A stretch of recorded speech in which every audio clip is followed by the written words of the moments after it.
Hello, and welcome back to Cook to Learn. This video will give you step-by-step instructions on how to do a Cook to Learn activity in your school, classroom, or home. The curriculum integrates simple math concepts into a cooking activity by encouraging parents and caregivers to think of ways that cooking uses math. When we prepare food, we use all sorts of math concepts, like shapes, numbers, and patterns.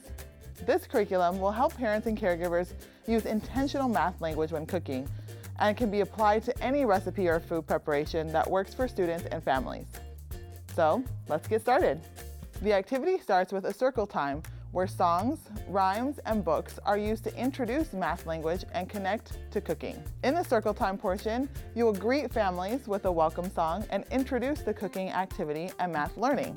Sample rhymes, songs, and book suggestions that use cooking and math are provided in the curriculum document, or you can use anything that works for you and your kiddos. You can work in small groups or all together to talk about math and cooking and how these are connected. This is the opportunity to remind parents that math is everywhere in the kitchen. Ask families how they play with numbers, shapes, patterns, and measurement when they are preparing food together.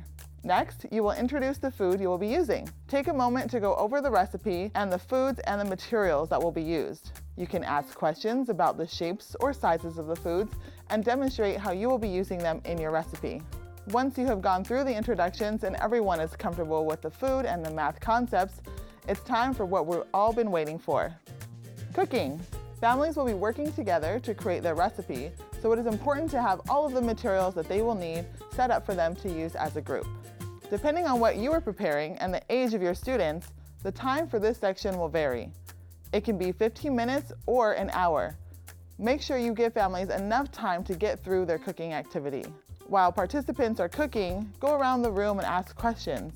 What are you cooking? How many do you have? Remember to give lots of praise and positive reinforcement as children are cooking. If you have time at the end of the event, consider integrating a share-out time for participants. This can be students sharing what they made or other things that families can cook at home. You can also use this time to give other information on cooking or sharing recipes. This share-out process helps build community and foster a sense of pride in students. Students can eat what they have prepared or take it home to enjoy later. Now you're ready to host your own Cook to Learn event. You can download the Cook to Learn curriculum as well as tip sheets, recipes, and planning guides to host your own cooking event in your community spaces. Thanks for watching and happy cooking.